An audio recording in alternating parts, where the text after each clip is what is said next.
Camiños Incertos nace como un proxecto expositivo vencellado á arte contemporánea. Nace como un proxecto relacionado co Camiño de Santiago nas beiras do Xacobeo 2021, dunha relación de amizade, concordia e traballo colectivo cunha persona tamén moi vinculada á arte contemporánea e á propia fundación, como é Paula Cabaleiro, alma mater desta exposición.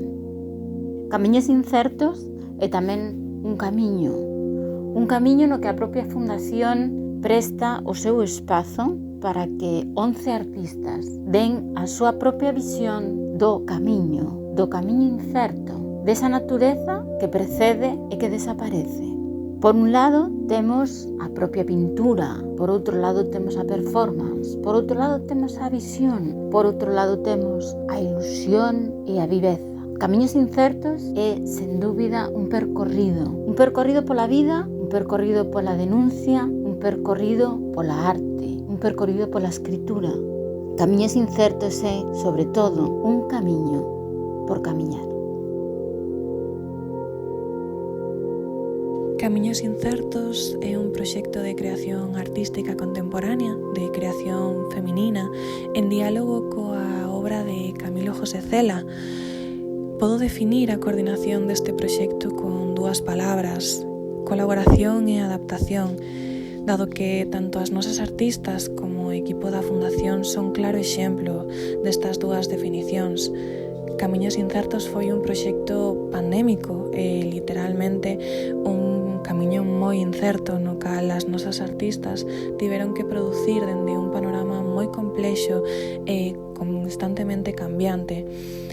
Isto mesmo trasládase ao equipo da Fundación, o cal sempre tivo a súa disposición e o seu agarimo e a súa disponibilidade para conseguir en conxunto, entre todas e todos nós, un diálogo expositivo que, sen dúbida, merece un anaco do noso tempo, un anaco de reflexión e, sen dúbida, o máis importante, un anaco do noso disfrute.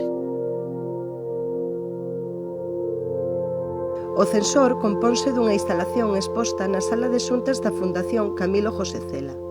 Sobre a mesa de xuntas, que mide 12 metros de longitude, atópase un obxecto escultórico que semella unha carcasa azul de máquina de escribir antiga, pola que saen 12 metros de papel, como se dun camiño de mesa se tratase. Sobre o papel temos escrito todos os textos extraídos da obra de Cela, La Colmena, textos que versan sobre os conceptos de camiño, andar, deriva, senda, en definitiva, todo o que teña que ver cos camiños incertos. Ao mesmo tempo, visualízase unha videoperformance, dialogando dereitamente coa instalación da mesa de xuntas. Na videoperformance, o que fago é unha comunicación directa co censor, fronte a fronte. Na realidade, o como todo, mastigando con ansia e mostrando a miña postura, clara e manifesta. Unha acción na que o corpo ten as súas propias ideas. Unha idea de censura que circula sobre sí mesma nun longo vaivén. La relación entre el cuerpo y el espacio que habita es totalmente inseparable. Los cuerpos invaden, ocupan los lugares y los modifican. Cuando caminamos generamos caminos físicos y a su vez germinan los imaginarios. Es por lo tanto nuestro cuerpo, por su naturaleza, un artefacto que altera el presente inmediato de un modo consciente y metódico, y también inconsciente e incontrolable. Nuestro día a día lo organizamos con infinidad de pequeños itinerarios a corto plazo, al igual que nuestra vida con senderos más largos e indudablemente inciertos e inestables.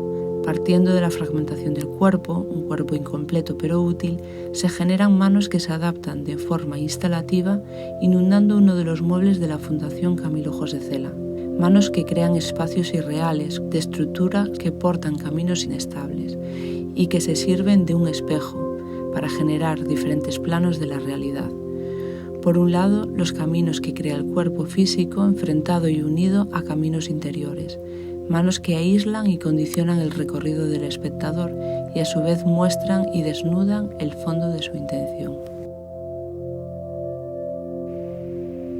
La obra que presento en la exposición Camiños Incertos está formado por varias esculturas, pinturas, que provienen de un proyecto anterior en el que investigaba sobre unas fincas que voy a heredar por parte de mi madre y de mi abuela.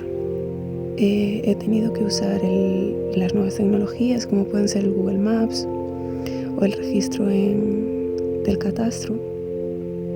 Y antiguamente este conocimiento se hacía mediante el boca a boca o por conocimientos familiares. Básicamente la obra intenta reflejar la trayectoria y el recorrido marcado por estas nuevas tecnologías, el legado familiar y esa aproximación a la naturaleza, esa nueva aproximación. Gravidade e luz a concibo como unha sorte de peregrinaxe polo camiño de Santiago portugués a seu paso pola vila de Nigrán, que é de onde eu son, e así a modo de melodía visual fusiono a miña propia memoria subxectiva coas experiencias resultantes da travesía, como ao encontro con outros camiñantes para quenes este espacio novo, así como ao encontro cos propios habitantes do territorio. Desta forma, mesturando o próximo co lesano, incluso o vídeo digital coa película analóxica, a cor, co branco e negro, sitúanos nunha sorte de espazo de indeterminación no que non chegamos á familiarización ou apropiación total do que vemos, pero tampouco hai un desapego total. Así, a idea é crear unha proximidade en distancia na que a empatía e a admiración van de la mano e intercámbianse. Ademais, como a fío conductor, tomo como referencia a singularidade da luz que atopamos en Nigrán, resultado da súa particular orografía en forma de anfiteatro cara ao Océano Atlántico e a sal mariña que en forma gaseosa funciona case como difusor da luz. Chámome Iria Fafián e participo en Camiños Incertos con dúas obras. A primeira da que vou falar chamase Lentitude. Trátase dun díptico mural que realicei in situ na Fundación Camilo José Cela sobre 2 plafóns de madeira. Está pensado para ser visto en 2 posicións, como alguén que empeza e que avanza por un camiño, xogando co que está por diante e o que queda por atrás. Está pintado con pintura plástica e a nivel formal mezclei unha personaxe con formas xeométricas ou semiabstractas intentando xerar un entorno onírico de cores cálidas. A seguinte obra chamase Xardín Secreto. Tamén é un díptico, esta vez de caixas de luz, que realicei en 2018. Trátase de 2 caixas feitas en madeira nas que se desarrolla unha escena. Se variamos a orde do díptico, cambiamos por completo o significado, xa que dunha casa solitaria pasamos a 2 casas contiguas. A intención é que o público teña a sensación de estar espiando a escena entre as plantas. Esta peza forma parte dun proxecto de ilustración experimental en caixas de luz que comecei en 2016. A idea do proxecto é xogar cos límites bidimensionais do papel, entremezclando con elementos como a luz e o son, para xerar atmósferas misteriosas e intimistas. El título de la pieza que presento a esta exposición, Plantae, se refiere al término neolatino, definición del reino vegetal. Vegetare, desde el latín clásico, significa vivificar, estar vivo. Un ser orgánico que crece, vive y se reproduce, pero que no se traslada de un lugar por impulso voluntario. El tema central de este montaje, el camino, he decidido acometerlo en este proyecto desde la perspectiva vital, la experiencia, el camino como devenir existencial. Se trata de una abstracción orgánica, biomórfica, que evoca un desarrollo evolutivo que cruza sutilmente las fronteras de lo animal, lo humano, lo vegetal, en una especie de metamorfosis donde toda condición se desvanece, dando lugar a algo oscuro y fascinante al mismo tiempo. Como punto de partida de Caminos Incertos empecé a perfilar la idea que el camino de cada persona, aunque incierto en el momento de su vida, con el paso del tiempo se graba en su fisonomía. Obviamente no como algo directamente legible, pero sí como un rastro sutil de experiencias vividas. Empecé a investigar en los archivos visuales para hacer una selección de retratos del escritor de diferentes etapas de su vida. Como en los mapas topográficos, quería convertir la complejidad de su rostro en 4 o 5 capas. Luego había que crear un molde de cartón pluma para cada pieza. Y y para la pulpa utilicé papel de acuarela de algodón por tener un tacto muy suave que parecía adecuado para aludir a la piel humana. De hecho, curiosamente y sin buscarlo conscientemente, debí apretar la pulpa en las primeras piezas del joven Cela más, lo que resultó en una superficie mucho más lisa que en las piezas posteriores, y lo que concuerda perfectamente con la evolución del rostro de una persona a lo largo de su vida. Al final del proceso, la última pieza sufrió un accidente. Cuando metí la pulpa se cayó y lo que pasó fue que varias de las pequeñas piezas interiores se desplazaron un poco y así modificaron la expresión facial. Decidí exponer la pieza accidentada como testimonio de la vida real de una obra artística y probablemente de un escritor. O título Ruido de fondo introduce perfectamente o discurso do meu traballo. Está tomado dun texto do escritor George Perec, donde escribe: o que ocorre cada día e volve cada día, o trivial, o cotidián, o evidente, o común, o ordinario, o infraordinario, o ruido de fondo. Este proxecto está concebido cunha intención reivindicadora do habitual, da normalidade. Nos meus itinerarios habituais, camiño ao traballo, a compra, recollo imaxes que captan o meu interese dun modo inesperado, punzante, polas que sinto unha atracción difícil de explicar. Imaxes que soen huir da beleza canónica, aceptada ou intencionada. En un exercicio de depuración das mismas, intento chegar á creación dunha especie de patróns que me eleven o esencial, o imprescindible, e que me permitan a comunicación, o transmitir, no posible, non o que vin, sino a impresión que previamente teño recibido. A obra intenta recoller tamén, nun itinerario paralelo, o proceso creativo, comezando pola documentación e os bocetos, pero concebido todo elo como obra final.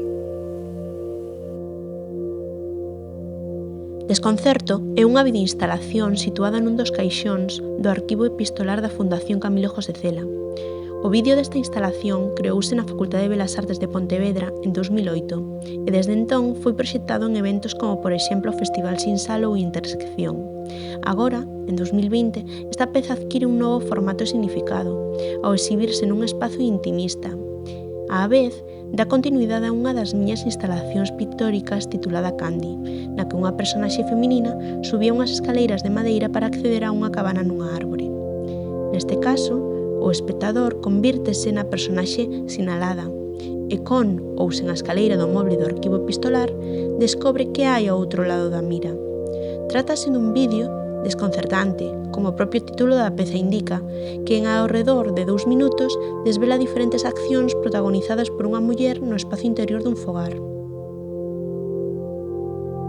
El título de esta serie lo tomo del libro de poemas de juventud de Camilo José Cela, Pisando la dudosa luz del día. Este libro, escrito en plena guerra civil, es un canto a la muerte y al sufrimiento. Mi obra remite a los paisajes interiores por los que vamos caminando a través de nuestra experiencia vital. Ese caminar y las imágenes que va construyendo son testigos de nuestras metamorfosis internas. Paisajes que se convierten en paisajes propios y que constantemente se transforman y nos transforman. En las hormas, las flores van dejando paso a bichos que van llenándolo todo. Orugas, escarabajos, cucarachas, hormigas, que representan el abandono y el desasosiego. Esta parte de la obra la desarrollé durante la etapa de confinamiento. El estado de alarma, de alguna manera, nos obligó a convivir con esos nuevos compañeros de viaje que nos producen rechazo y miedo, y que nos llevaron por caminos llenos de incertidumbre, pero que al mismo tiempo nos mostraron nuestra capacidad para adaptarnos. Para a exposición Camiños Incertos presentei 2 obras que están pensadas para estar xuntas, xa que ambas as dúas configuran unha dicotomía.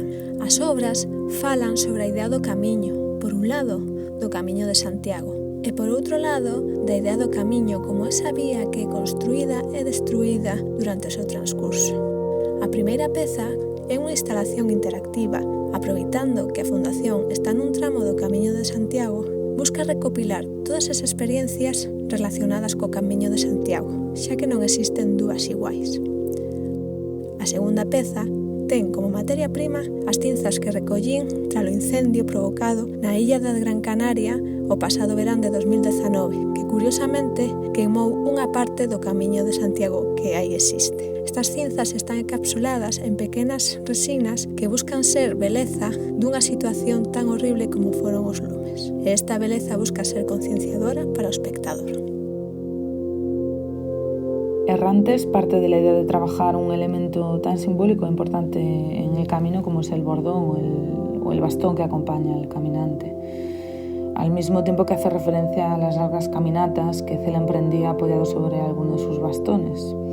Todo esto bajo la idea del vagabundaje, del caminar errante, sin planificar, un camino simbólico, ¿no? que más allá del camino del peregrino se trata de un camino que nos lleva al encuentro con la tierra, ¿no? con uno mismo también, que como la escritura del arte se recorre siempre de manera un tanto imprecisa e incierta. Los bastones del camino se entienden así como esos acompañantes que tanto sujetan como son sujetados, ¿no? Una dinámica de apoyos donde aparecen cuerpos como de apariencia frágil, ¿no? Quebradiza, pero que sin embargo nos enlazan con el mundo. De alguna manera es un encuentro entre la naturaleza y el ser humano a través del camino.